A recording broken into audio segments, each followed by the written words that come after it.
Dear friends and followers, welcome back to my channel and lovely greetings from this fantastic studio. I'm here with Guillaume Duboucher. He is an absolute expert on the airline selection process. That's why we're here today. We're going to discuss what you can expect or what the challenges are at an airline assessment. So give us a short introduction, please, Guillaume. Hi, thank you so much, Joe, for making this happen. I'm very happy to be here and to talk about airline selection. So my path has been that I've been airline pilot for about 20 years. I stopped just after COVID, but so I started in around 2001, 2002 when it was really hard to get a job. After struggling through flight training, I then couldn't find a job. And so it took me a year or two. I became an instructor. And then I finally managed, I paid for my type rating, which was a Falcon 100 type rating. Nice. And joined a small airline in the south of the UK, which was called EUJet. It went bankrupt after 9 months, but it gave me enough jet time to attempt the British Airways selection. Nice. And I got in. Now, one thing that's important to know in my path is that I got a chance at the Air France selection early on. And that was about a year and a half before British Airways. And this was very, very tough on me because I prepared for 6 months to a year. In fact, altogether, it was a year. For a French national, Air France is a very big deal. Sure. So I went to their General Assembly. I collected so much information. I spoke to Air France pilots. And the week of my selection, Air Liberté, the second airline in France in those days, went bankrupt. And it was very tough. It was very tough. And they debriefed me, which Air France is great with that, and gave me insights on what happened and told me actually the selection had gone well. But there are times where they recruit more than others. Had it been the month before, nobody knows. Okay. The point of me saying that is that this was traumatic to me. This was a major blow. And the way I felt is the way that I don't want anyone else to ever have to feel again. Very good. And so I gathered all my forces, all my strength, and became an instructor, like I said, and then got my Falcon 100 type rating because I got an opportunity. And a year and a half after the Air France failure, I was sat in a British Airways cockpit. Me being a French national, this was a big success. I was actually the first French national to get a job at British Airways after the JAR licenses came into place. Okay. There were some guys who lived all their life in the UK. And who were pilots at BA before. But I was the first one with a JAR license coming from another system, so to say. Amazing. Okay, good. So that's my path. So I did 5 years on the 320, 2 years on the 777. Going to long haul was, for me, absolutely wonderful. It was, for me, it was, I remember that first trip to Singapore. I mean, it was wonderful. And after that, I decided to move and to go to Emirates. The reason was that I wanted to become a captain earlier. I was not so young anymore. I was in the end of my 30s, and I wanted this to happen fairly quickly and to have better living conditions. I wasn't an English person, although British Airways was a great airline to work with. Somehow, I took the opportunity and I went there. And quickly at Emirates, 2 years after I joined, I got the opportunity to, as a co-pilot, to join the recruitment department. And there it was just an epiphany. It was like, oh my God, why don't they tell young people or anyone who's going through an assessment what's actually happening behind the scene? We're not talking about secrets here. We're talking about training people on what's actually going on so they can prepare adequately and perform at their best. Instead, they're left guessing what the recruiter is looking for. And it was a shock. I loved recruiting as much as I loved flying. And so after that, I got my upgrade as well. Good. And after getting my upgrade, I stopped doing recruitment because it was important for me to get hours as a captain. And then COVID happened, and it was a long period of reflection started. And went, what do I really want to do? So I decided to go back to Europe and created an airline selection program to help anybody going to an airline assessment to really perform at their best. It's important to understand how much work is involved. People underestimate that. We're going to talk about all this, I'm sure. But this is my story, essentially. Wonderful. I think I want to pick up right on there because you said that people are unaware of what they can expect during this assessment. So can you kind of list up the major challenges every flight student, or maybe even ready entry pilot, is facing during the airline selection program? Absolutely. So there are two levels of knowledge that you need in order to be successful. One of them I call the foundation. And then the other part is the surface work that you need to do. That's my terminology. The foundation is you understanding who is on the other side of the table.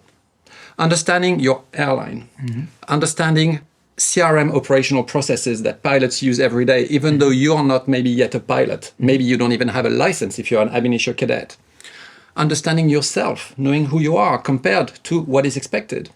Understanding also a little bit of interview technique, in the sense of understanding that you're here to sell yourself to an extent, and that you need to lead with your best foot forward always in order to perform, while still remaining, of course, and being the one that you are, which is an honest person. Okay? But there is a code to that exercise in order to satisfy the recruiter and not induce risk that should never have been there in the first place, so that they get led into this funnel that leads into your recruitment. Yes, yes, yes, yes, yes. Understood. Okay, and that's the foundation. This foundation is the base of our main course, advanced interview course, and that is necessary throughout your whole career. You actually only need it once. Once you've understood these concepts, it's here forever. And then there is the surface, which is where most viewers who are right now applying will know, but I thought I did prepare. Yes, you prepared on the surface. You basically went on a website that helped you with psychometric tests and that told you what exactly is going to happen once you're at your selection. It's very school-like to prepare like this, and you have to do it as well. You need to adjust to that airline, but knowing the different exercises that you're going to be subject to is insufficient when you arrive in the seat of the interview, you don't have the foundation, because then any question could become difficult. Yeah, and offset you and make you nervous, and then exactly. Okay. So I'm not saying don't do the surface work. You must do it. It's you have to understand your airline in very much detail. You have to prepare for the psychometric tests, which in itself is tough. You have to prepare for the sim assessment, of course, which is very difficult. You have to input a lot of work as well in your CV and cover letter, which is the first thing that most people get wrong. Underestimate, yeah. Exactly.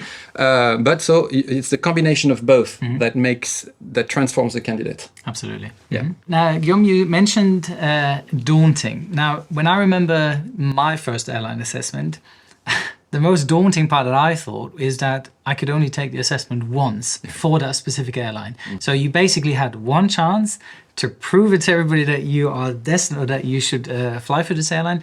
And that created an incredible stress level on top of all the aptitude tests and all of that. Mention what you think of daunting. Is that the only thing? I think airline assessments are daunting. Your very first one is daunting, and the first major airline selection that you get through is very daunting. It's daunting because there's so much emotion involved. Yes. You've had this dream ever since you were a child. You worked hard. You decided to go on this path instead of following regular studies maybe. And you went all in. And your family supported you in this, and your friends. And now you're up to this selection, and they can say yes, in which case you'll have the feeling that the universe has validated you. But if they say no, then now what? So if they say no, most people will go like, oh, I learned from this. I'll gather my thoughts, I'll do better next time. And if they're lucky enough to know where they didn't do so well, maybe at the sim assessment, for instance, they'll try to work harder and they'll try a second time. But now if it was something else that happened, something that should have been adjusted and they didn't spot, then, well, maybe they'll fail the second time. And there's a very sad statistic from the French DGAC. It's an unofficial statistic that we've been given. But basically, 50% of ATPL holders do not renew their professional licenses after 3 years. Okay. Okay, so this means to me that essentially people have tried once, twice, or three times, and comes a point, a reality sets in, that where your family, your friends, those who supported you are now telling you, well, maybe this is not for you. Understood. Okay, so you don't realize this on your very first one.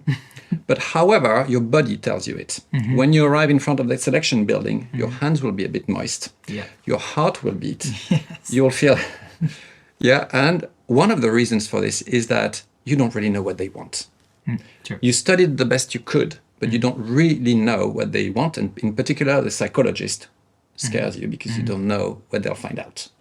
So it's very daunting because there's years of dreaming as a child, as a teenager, and as a young adult. And there's much effort and sometimes huge amounts of financial investment. And now, in just a day, All on one point. It all comes into this one point. So it is very daunting, and that's why it's important to arrive at this exercise not only well prepared on the surface, but also having knowledge and being happy to come and display what you can do, and knowing that actually you can pretty much answer any question they throw at you. I kind of want to compare it to a World Cup final in the football, and you have the penalty, and you have to shoot that goal. Exactly. Yes, that's the pressure, the level of pressure you go through. Now, when I did my first, actually, it wasn't really my first airline assessment. So I went to Air Berlin, but I really wanted to go to this airline. And what I did beforehand is that I went to an airline assessment that an airline I wasn't too interested in. I just kind of wanted to see what the selection process is like. Is that something you would recommend to somebody who says, look, I have the opportunity to go to potentially 2 airlines. One of them is the one that I really want to go to, and the other one is just for testing purposes. Is that something you would suggest? I think that if you have an airline that you want to go for, that you shouldn't delay. Okay. You know, there's a major airline in your country that is your dream. Don't delay, because you don't know what's going to happen in the economy in 6 months. And any time that you waste now is time that you will lose in seniority. True that. Okay, but essentially it will probably work out the way that you just said, because a major airline will take a bit more time to hire you. So you'll have the time to squeeze some other assessments in the meantime. But what's important is that if you didn't succeed, that you know where you went wrong. And our clients who go through our course, they kind of know, because they have the decoding keys. And so they'll know, I didn't do well at the group interview. I was quiet for too long, or at some point I kind of wasn't quick enough here, and they'll know. If you know, it's reassuring. If you don't know, you go to the next one still in this sort of doubt, and that's terrible, because now you'll lose what's most important to a pilot, whether it's an assessment on the airplane, which is your confidence. Yeah, right? Yes, absolutely, absolutely. And now, just speaking of numbers, a few minutes ago, you said 50% of the people that have the ATPL kind of lose their license because they don't continue forward. They don't renew after 3 years. So So you are basically saying already 50% of all the flight students that are coming out of flight school don't find a job or don't fail the assessments? That's what the statistic induces us to believe. Now, typically and historically, of course, on this one there's no official statistic, but at major airline selection. So on these, I would include also major low-cost airlines, basically airlines that have a quite strict and well-regulated, regimented assessment process. Typically, 25% of applicants would succeed at any selection. Okay. So this would mean that 75% of those who come here, and let's assume now, let's talk about what we call in France professionals, which would be typically in the English-speaking world CPL license holders, people who've been through flight training now, who are basically direct entry. British Airways will call them, for instance. So in the case of direct entry, that's where the statistics of 25% will apply. So you're telling me now that we have fully licensed pilots, and then 75% of those would not be suited for that airline. This figure is way too low. Okay. Our clients, when they go through our training, this rate increases by a factor of 3, sometimes more, depending on the airline. When when applicants basically prepare adequately, this rate goes up from 25 to 75 and more. And the reason is they understand the exercise. So this led us to come up to the conclusion that there are 3 categories of candidates in our mind. Okay. There is the 25% who tend to always succeed. First of all, they are smart, but everybody's smart at this point, okay? So they are smart, but they also understand the recruiter, and they do so sort of naturally. They understand how the game is played. They have it. There's a sales side to them that comes naturally across, and that is well received, whatever the selection they go to. Also, these are hard workers. Okay. Not everybody who's got a license works hard and understand how much work you need to put into to get through that last hurdle. You know, a lot of people underestimate the size of this mountain. So they understand all that. They work hard. And one of the reasons, by the way, why our success rates are very high is that whatever clients get on our program, usually because they have to spend, they are motivated. They work hard and they get the well-deserved result that comes with it. So there's this 25%. Then you've got another 50%. those 50% of candidates, they are perfectly able candidates, just as smart, just as quick. They just don't understand what the recruiter is looking for. Understood. They kind of lose their confidence in front of the recruiter. Yeah. They end up volunteering mistakes that don't belong in the interview room. They end up trapping themselves, sliding on the banana peel they put in front of their in front of themselves, which leads the recruiter to ask more questions. Sure. And then they're in the ropes. Yeah. And then they could end up on a knockout, which is a real shame. And then there's the other 25, which are candidates who, yes, maybe they'll be a bit less quick. Maybe there's more of a problem there. Then these ones to succeed, they'll have to have good market conditions and maybe a connection. And maybe not everyone can succeed. Understood. But those 25%, the first ones, they will succeed almost every time. Maybe if they are unlucky, they won't. Those in the 50% are the ones we can really help. The thing is, you don't know in which quadrant you are. Yeah. So those we really can help, and we see it every day. People gaining confidence, going. Usually, some people meet us right away. Good for them. Some people meet us after a failure because they don't want to have that same pain. That we know how it feels. It's terrible, and they don't want to feel that again. And these you can see after a bit of work, there a real transformation in their approach. And then we do a repeat interview with them, and then we go, yeah, this person is ready. Fantastic. Not the same person, not the same presentation. Very well said. What I mean? I like it. Yes. Okay, good. All right, Guillaume, in Germany, we have Lufthansa, and it is one of their, let's say, their selection process is very well known in the sense of a lot of people know that the fail rate is really, really high because you have to pass the DLR test. Yeah. Can you let us in or give us sort of specific details, let's say British Airways, Emirates, etc., that you know of? The emotion you'll feel when you get into that major airline selection will be ×2 or ×3 compared to any other selection. And if you would fail, which was my case at my first one, the Air France one, the scar that it left on me is still there. I still think about it, believe it or not, almost every day. Okay. Because every day I see an Air France plane. Every day I talk to someone who's going to enter Air France, and I'm happy for them, of course, but the scar is still there. This is the scar that I don't want others to carry. All in all, we want to avoid this scar. Also because you're not going to get that many opportunities. Do you know how many there are at Lufthansa? If you fail once, can you go again? No, that's a one-time. So Lufthansa is a one-time. That's very tough. At British Airways, I don't remember, but I think also it's a one-time. Maybe I'm wrong in that. I think it's once or twice. At Air France, you can go up to 3 times. Oh, wow. Okay. But they will be spaced out. So they tell you it's 2 years, but then 2 years before you can put in the file. And then in today's market, so 2024 right now, it's very quick, 6 to 9 months. In my times, it was 3 years. Yeah. 3 years before you get invited at the interview. Yeah. And then a year before you get in. So you're talking about a massive delay between each attempt. Sorry guys, this is the end of part 1 of our interview series, Insights of an Airline Pilot's Recruiter. Thank you for watching part 1, and I hope you found this conversation insightful. Here you'll find a link to the second video of this series. Looking forward to seeing you there, and don't forget, a good pilot is always learning. Wishing you all the best. Your Captain Joe.